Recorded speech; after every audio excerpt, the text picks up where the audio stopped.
Mohon perhatian, semua untuk tenang dan memperhatikan. Karena materi akan dimulai. Jangan lupa untuk like, komen, subscribe, dan aktifkan lonceng semuanya agar Anda mendapatkan pemberitahuan video terbaru dari kami.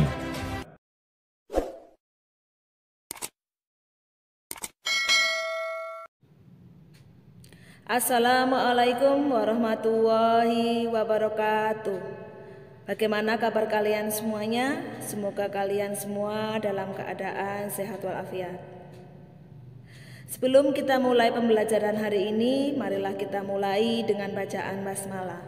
Bismillahirrahmanirrahim. Pada daring kali ini, kita akan membahas tentang unsur, senyawa, dan campuran. Apa yang akan kita pelajari hari ini? Yang pertama adalah bagaimana pembagian materi itu. Yang kedua, apa perbedaan unsur, senyawa, dan campuran. Yang ketiga, bagaimana pemanfaatan pemisahan campuran untuk mengatasi permasalahan dalam kehidupan. Coba kalian amati gambar di kamar mandi, khususnya di bak mandi, dan airnya bagaimana? Apa yang kamu pikirkan dengan air di bak mandi tersebut? Ya, di situ bisa kalian lihat airnya keruh. Materi apa saja yang menyusun air keruh tersebut? Materi diklasifikasikan sebagai berikut. Materi dibagi menjadi dua, yaitu zat tunggal dan campuran. Untuk zat tunggal dibagi menjadi dua, yaitu unsur dan senyawa. Yang termasuk unsur yaitu logam, metaloid, dan non-logam. Sedangkan untuk campuran dibagi menjadi tiga, yaitu larutan, koloid, dan suspensi. Kalau larutan termasuk campuran homogen, sedangkan koloid dan suspensi termasuk campuran heterogen. Apa sih unsur itu? Unsur adalah suatu zat tunggal yang tidak dapat diuraikan menjadi zat lain yang lebih sederhana melalui reaksi kimia. Saya garis bawahi, tidak dapat diuraikan menjadi zat lain. Bagian terkecil dari suatu unsur adalah atom. Contoh unsur adalah emas, perak, aluminium, tembaga, belerang, karbon, dan sebagainya. Sampai saat ini dikenal lebih dari 112 unsur yang ditemukan dalam keadaan bebas seperti emas dan intan. Tetapi sebagian besar unsur ditemukan dalam keadaan terikat sebagai suatu senyawa. Tadi unsur dibagi dua, yaitu logam dan non-logam. Apa sih perbedaannya? Untuk unsur logam pada suhu kamar berbentuk zat padat, kecuali raksa berbentuk zat cair. Kalau non-logam pada suhu kamar berbentuk cair, gas, dan padat. Yang kedua, kalau logam itu tidak menghantarkan arus listrik, sedangkan non-logam tidak dapat menghantarkan arus listrik kecuali karbon. Yang ketiga, kalau logam dapat ditempa dan direnggangkan, sedangkan untuk non-logam itu rapuh, tidak dapat ditempa. Yang keempat, kalau logam itu mengkilap bila digosok, sedangkan non-logam tidak mengkilap. Yang kelima, kalau logam itu dapat menghantarkan panas atau termasuk konduktor, sedangkan non-logam tidak dapat menghantarkan panas atau isolator. Dan yang keenam, kalau logam itu memiliki titik didih dan titik leleh yang tinggi, sedangkan untuk non-logam memiliki titik didih dan titik leleh yang rendah. Ada beberapa unsur yang mempunyai sifat logam dan non-logam, yaitu silikon, boron, germanium, arsen, dan stibio. Karena banyak unsur yang sudah ditemukan, maka dimudahkan dalam penulisan ditetapkan dengan lambang unsur. Tata cara penulisan lambang unsur adalah sebagai berikut. Yang pertama, setiap unsur dilambangkan dengan satu huruf dari huruf awal nama latinnya yang ditulis dengan huruf kapital atau huruf besar. Jika huruf awal dari nama latinnya sama, maka diberi huruf lain yang ditulis dengan huruf kecil. Jadi di sini untuk lambang unsur, jika terdiri dari satu huruf itu dilambangkan dengan huruf besar. Jika lebih dari satu huruf, yang huruf pertama dengan huruf besar, huruf kedua dengan huruf kecil. Ini contohnya lambang unsur karbon disimbolkan dengan C. Berikutnya kalsium disimbolkan dengan Ca. Penulisannya C-nya besar, A-nya kecil. Kemudian kadmium dilambangkan dengan Cd. C-nya besar, D-nya kecil. Kobal Co, C-nya besar, O-nya kecil. Klorin disimbolkan dengan Cl, C-nya besar, L-nya kecil. Tembaga atau cuprum disimbolkan dengan Cu, C-nya besar, U-nya kecil. Kromium Cr, C-nya besar, R-nya kecil. Hidrogen disimbolkan dengan huruf H besar. Helium He, H-nya besar, E-nya kecil. Kemudian raksa Hg, H-nya besar, G-nya kecil. Belerang atau sulfur disimbolkan dengan S besar. Silikon Si, S-nya besar, I-nya kecil. Fluorin disimbolkan dengan huruf F besar. Besi atau ferum disimbolkan dengan Fe, F-nya besar, E-nya kecil. Itu jadi kalau dengan satu huruf itu huruf besar, jika lebih dari satu huruf pertama huruf besar, huruf kedua huruf kecil. Untuk memudahkan mempelajari unsur-unsur, maka disusun sistem periodik unsur. Pada sistem periodik, unsur yang memiliki golongan yang sama mempunyai sifat yang hampir sama. Contohnya ini susunan berkala. Ada golongan 1A, golongan 2A, golongan 3B, 4B, 5B, dan seterusnya. Ini lambang unsur X, di atasnya ada A dan di bawah ada Z. X itu lambang atomnya atau lambang unsurnya, A itu nomor massa, dan Z itu nomor atom. Yang kedua, senyawa. Apa sih senyawa itu? Senyawa adalah zat tunggal yang secara kimia masih dapat diuraikan menjadi zat-zat lain yang lebih sederhana, di mana sifatnya berbeda dengan zat semula.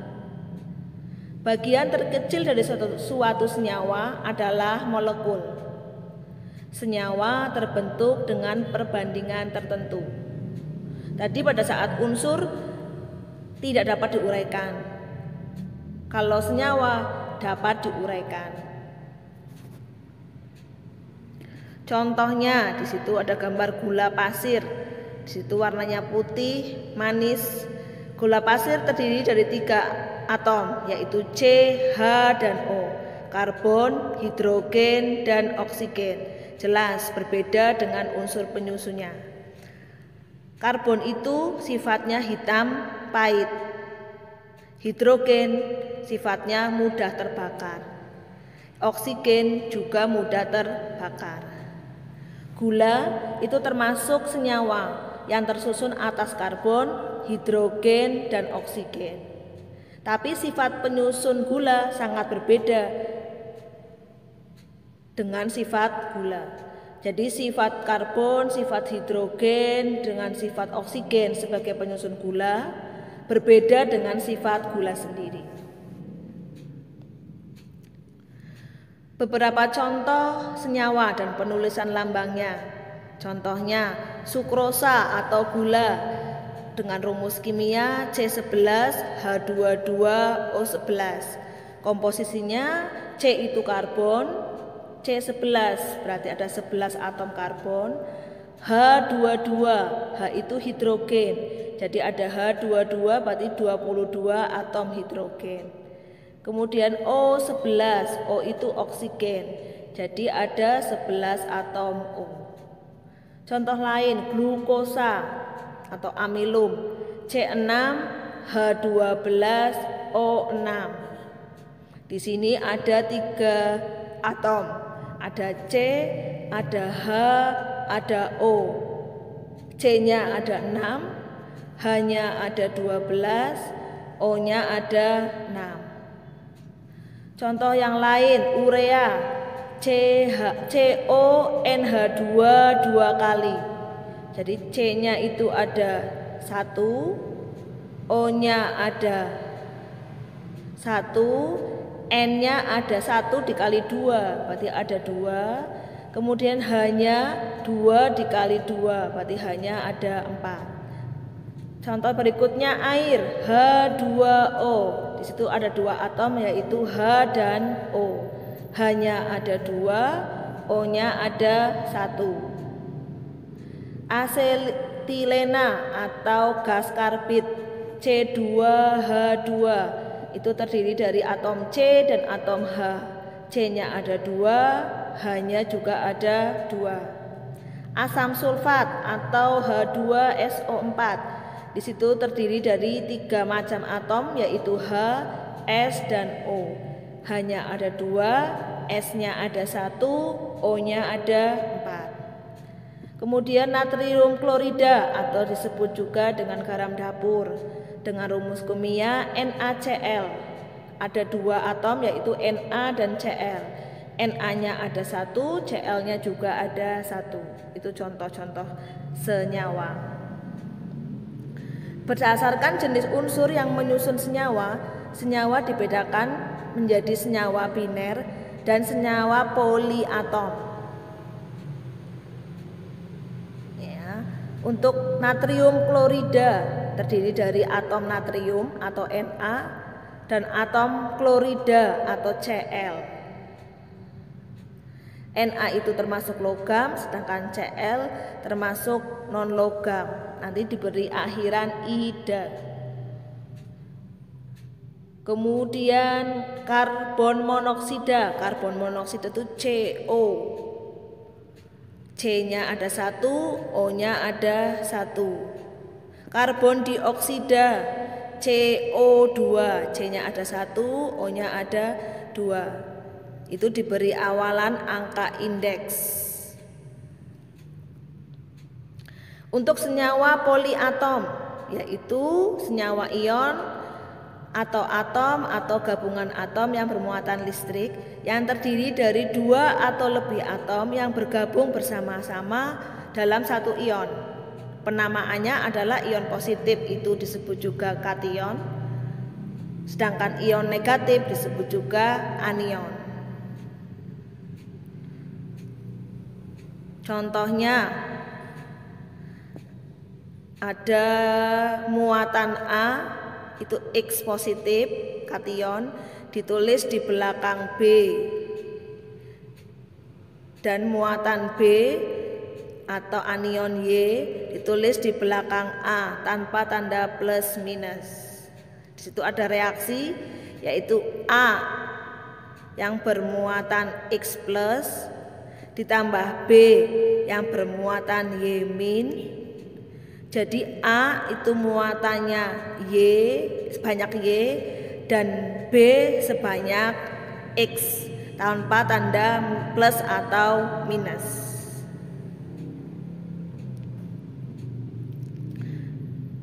Kemudian untuk materi ada air gula. Itu campuran dari air ditambah gula. Ini campuran ya. Contohnya di situ ada air dimasukkan ke dalam gelas, kemudian kalian tambahkan gula. Gimana sifat gula itu manis? Sifat air itu berbentuk zat cair. Setelah gula dimasukkan ke dalam air menjadi air gula yang sifatnya manis dan cair. Campuran merupakan gabungan dari suatu zat atau lebih yang masih menunjukkan sifat penyusunnya. Campuran terbentuk dengan perbandingan bebas. Contohnya, air gula merupakan campuran dari gula dan air. Larutan gula masih menunjukkan sifat gula dan sifat air. Kalau tadi yang senyawa, sifat penyusun senyawa berbeda dengan sifat senyawa. Kalau yang campuran, sifat penyusun campuran itu masih sama dengan sifat campurannya. Campuran dibagi menjadi dua, yaitu homogen dan heterogen. Yang homogen itu larutan, yang heterogen dibagi dua, yaitu koloid dan suspensi. Untuk larutan itu terdiri dari satu terlarut atau solut dan pelarut atau solvent. Biasanya komponen yang masih banyak jumlahnya tersebut sebagai zat pelarut, sedangkan yang lebih sedikit sebagai zat terlarut. Namun jika larutan berbentuk zat cair, maka komponen cair tersebut sebagai zat pelarut. Kemudian ciri yang berikutnya serba sama, tidak ada bidang batas antara komponen dan penyusunnya. Kemudian sifat berikutnya tidak dapat disaring. Yang terakhir tidak dapat terdapat lapisan. Komponen padat dan cair tidak dapat dipisahkan. Contohnya udara, air gula, sirup, air cuka, air hujan, spiritus. Contohnya, sirup, air dicampur dengan sirup. Setelah dicampur itu tidak ada bidang batas antara air dengan sirup dan tidak dapat disaring. Kemudian tidak terdapat lapisan antara sirup dengan air. Yang kedua yaitu tentang suspensi. Cirinya adalah yang pertama keruh, yang kedua bidang batas antar komponen penyusunnya, kemudian yang ketiga dapat disaring, yang keempat mengendap, dan yang kelima terdapat lapisan komponen zat padat dan cair memisah. Contohnya campuran terigu dengan air, campuran pasir dengan air, campuran bubuk kopi dengan air. Misal kalian mencampurkan antara air dengan pasir, setelah diaduk itu airnya menjadi keruh. Kemudian kamu diamkan, otomatis pasir akan mengendap di bawah, sehingga ada bidang batas antara air dengan pasir. Kemudian disaring juga bisa. Nah, tadi yang mengendap yaitu bagian pasir, dan terdapat lapisan antara air dengan pasir. Berikutnya adalah koloid. Ciri-cirinya keruh, sama dengan suspensi. Yang kedua, adanya bidang batas antar komponen penyusunnya jika dilihat dengan mikroskop ultra. Kemudian dapat disaring dengan kertas saring ultra. Kemudian komponen padat dan cair dapat memisah sendiri dalam waktu relatif lama. Kemudian dapat menghamburkan cahaya. Contohnya air dengan susu, cat, tinta, santan, asap, dan kabut. Ini gambar ada beberapa jenis campuran. Yang gambar pertama yang bagian bawah itu larutan gula. Itu yang termasuk larutan. Kemudian ada air terigu. Ya, itu juga termasuk koloid. Kemudian ada air campur dengan minyak, itu termasuk suspensi. Kemudian kita bahas tentang pemisahan campuran. Pemisahan campuran sangat penting dalam kehidupan sehari-hari, terutama untuk mengatasi permasalahan hidup manusia. Contoh yang paling cocok dalam musim ini adalah penjernihan air karena adanya kelangkaan air. Cara pemisahan campuran ada 5. Yang pertama filtrasi atau penyaringan, yang kedua sentrifugasi, yang ketiga destilasi atau penyulingan, yang keempat kromatografi, dan yang kelima sublimasi.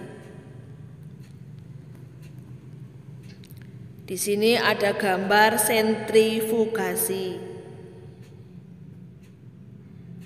Pemisahan campuran dengan cara sentrifugasi.